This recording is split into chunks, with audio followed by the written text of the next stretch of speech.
অপর্ণার খবর পাওয়া গিয়েছে অবশেষে, তবু মৃতদেহ পাওয়া গিয়েছে।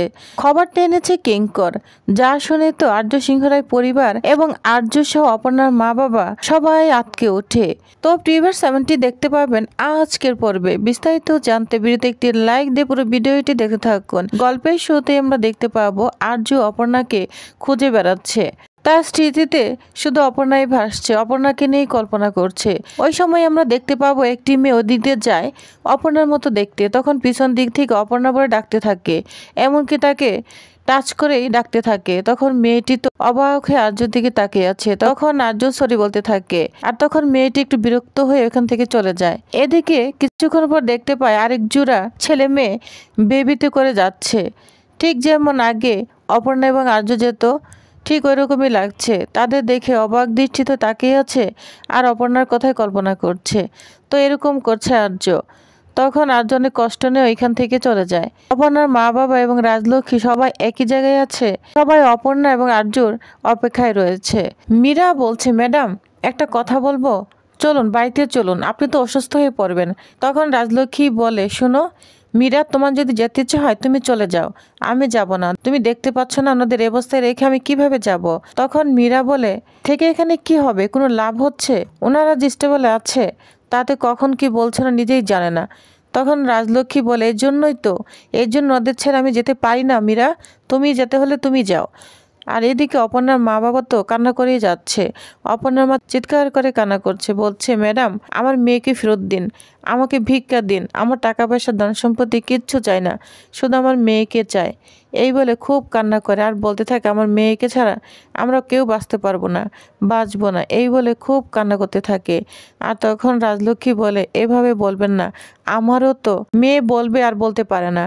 তখন মীরা অবাক হয়ে তাকিয়ে থাকে। তখনই আমরা দেখব পিছন দিক থেকে দরজা জানালা সেই ঝড়ের মতো ধাক্কাচ্ছে।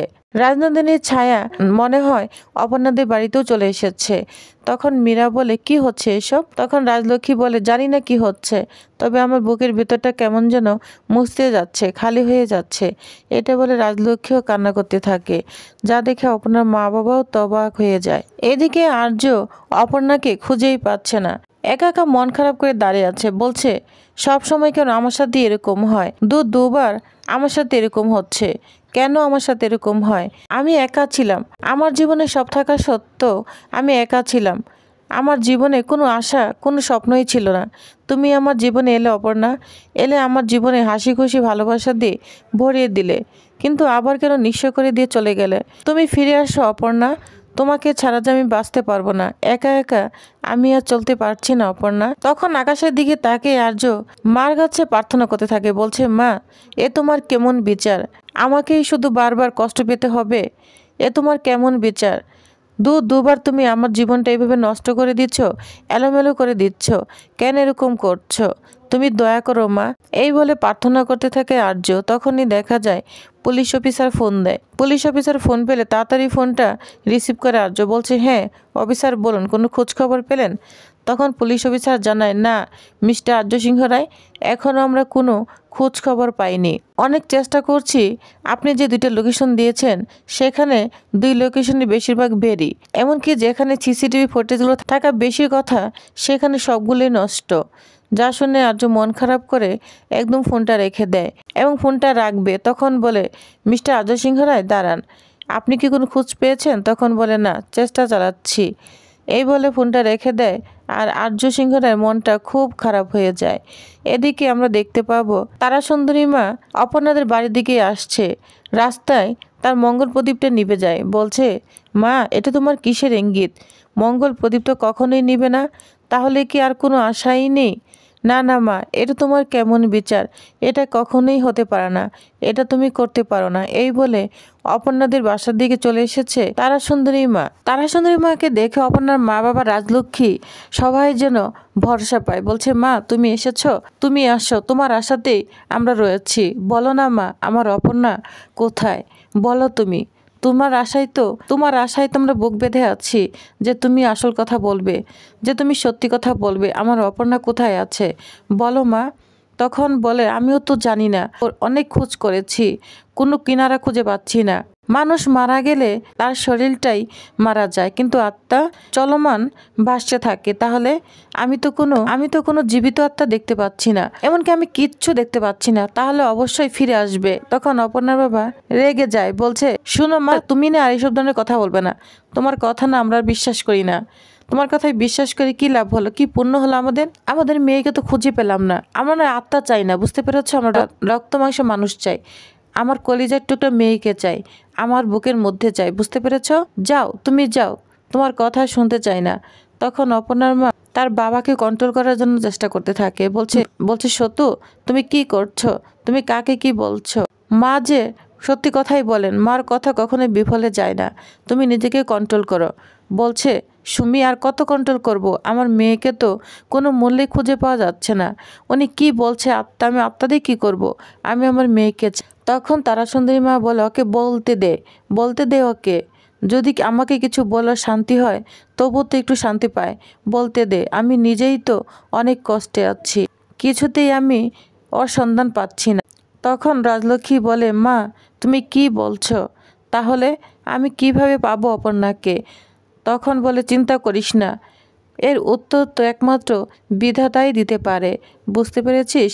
তার উপর ভরসা রাখ, আর রৌদ্র মাতঙ্গীর উপর ভরসা। তখন অপর্ণার মা রাজলক্ষ্মী বলে, মা তুমি যেও না, তুমি আমাদের সাথে থাক, তুমি সাথে থাকলে আমরা ভরসা পাবো, আশা পাবো। তখন তার সুন্দরী মা তাদের রুমের মধ্যে আসন পেতে বসে পড়ে। এদিকে আর্য অপর্ণাদের বাড়ির দিকেই আসছে আর অপর্ণার কথায় চিন্তা করছে। তার মনে হলো তার পাশে ছিটে অপর্ণা বসে আছে। তখন তাড়াতাড়ি আর্য গাড়িটা থামিয়ে দেয়, বলছে অপর্ণা। তখন দেখে অপর্ণা পাশে নেই।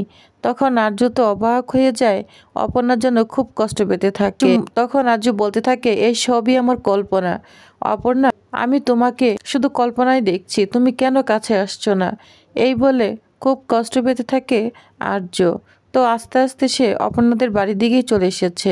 অপর্ণার বাবা বলছে, না না, আমি আর এভাবে থাকতে পারছি না, এবার আমি আমার মেয়েকে নিজেই খুঁজতে যাব, আর আমি কারো ভরসায় থাকবো না। তখন রাজলক্ষ্মী বলে, কিঙ্কর তো খোঁজ করছে।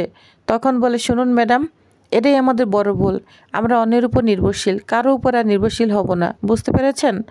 আমি নিজেই যাব আমার মেয়েকে খুঁজতে। তখন মীরা বলে, আচ্ছা ঠিক আছে, আমি কিঙ্করকে ফোন করছি। তখন রাজলক্ষ্মী বলে, হ্যাঁ ফোন করো। তখন মীরা বলে, আমার কাছে তো ফোন নেই, আমি দেখছি কি করা যায়।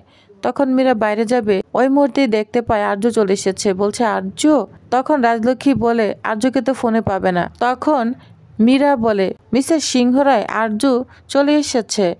তখন আর্যকে দেখে তো রাজলক্ষ্মী একদম অবাক হয়ে যায়, বলছে, এই তো আমার ছেলে চলে এসেছে, মা রৌদ্রমাতঙ্গী আমার কথা শুনেছে, তো খুব খুশি হয়ে যায়। তখন আর্য মুখটা খুবই কালো। তখন অপর্ণার মা বাবা বলতে থাকে, আর্য স্যার, আমার অপর্ণা কোথায়? আপনি একা কেন? কই আমার মেয়েকে তো দেখছি না। তো তারা পাগলের মতো করতে থাকে। তখন মীরা বলে, মনে হয় আর্য অপর্ণাকে পাইনি, ওর চেহারা দেখে তো এটাই বুঝতে পারছি। তখন রাজলক্ষ্মী বলে, সত্যি কি আর্য? তখন বলে, হ্যাঁ মা, অনেক চেষ্টা চালিয়েছি, এখনো আমি অপর্ণাকে পাইনি। যা শুনে অপর্ণার মা বাবা তো খুব রাগ হয়ে যায়, বলছে, কি বলছেন? আপনার উপরে তো আমরা ভরসা করে আছি, সবসময় আমার অপর্ণা বিপদে পড়লে আপনি তো অপর্ণাকে খুঁজে নিয়ে আসেন, তাহলে আজকে কেন নিয়ে আসেন না? কেন? আমার মেয়েকে কোথায় রেখেছেন বলুন? এই বলে অনেক রাগান্বিত হতে থাকে অপর্ণার মা। অপর্ণার বাবা বলে, এই মানুষটাকে না আমি আর সহ্য করতে পারছি না, এই মানুষটাকে বাড়ি থেকে বের হয়ে যেতে বলো, এই মানুষটার জন্য আমার মেয়ে বিপদে পড়েছে, বারবার শুধু বিপদে পড়ে, এক্ষুনি এই লোকটাকে ধাক্কা দিয়ে বের করে দাও। এই বলে অপর্ণার বাবা আর্যকে একদম ধাক্কা দিয়ে গেটের বাইরে বের করে দেয়। তখন তো মীরা অবাক হয়ে যায়, বলছে, সতীনাথ বাবু, এখন কিন্তু আপনি একদম একদম ক্লোজ করে ফেলেছেন, বুঝতে পেরেছেন? কারণ যার সঙ্গে মেয়ে বিয়ে ঠিক করেছেন, কার ছাপা হয়ে গিয়েছে, আপনারা তার সঙ্গে এমন করছেন? ও তো সব রকম চেষ্টা চালাচ্ছে, ও হসপিটাল থেকে, ও মৃত্যুর দ্বার থেকে ফিরে এসেছে, তাহলে আপনারা কেন ওর সাথে এরকম করছেন? তখন অপর্ণার মা বলে, আপনি কোনো কথা বলবেন না ম্যাডাম, আপনি একই রকম। তখন বলে, শুনুন, আমি ভুল করেছি বলে অন্যজনের সঙ্গে ভুল করতে দেবো, এটা তো হতে পারে না। তো মীরা কন্ট্রোল করার চেষ্টা করছে। তখন আর্য বলে, না মীরা, করতে দাও, কারণ আমার দোষ রয়েছে, ওনাদের মেয়েকে আমি বলেছিলাম ছেপ রাখবো, কিন্তু রাখতে পারিনি, ফিরিয়ে আনতে পারিনি আমি অপর্ণাকে। আমাকে মারুক বকুক, যদি ওনাদের শান্তি হয় এটাতেও আমি খুশি। মীরা, তুমি চুপ থাকো। কিন্তু বারবার শুধু অপর্ণার বাবা আর্যকে মারতে যায়, যা দেখে মীরা অবাক হয়ে যায় আর মীরা কন্ট্রোল করার জন্য চেষ্টা করতে থাকে। তো প্রিয়বাস, তাহলে নেক্সট আকর্ষণীয় পর্বে আর কি হতে চলেছে? তাহলে কি অপর্ণা চিরতরে শেষ হয়ে গেল, মারা গেল অপর্ণা? তো কি হতে চলেছে নেক্সট আকর্ষণীয় পর্বে জানতে অবশ্য আমার সাথেই থাকুন। ধন্যবাদ।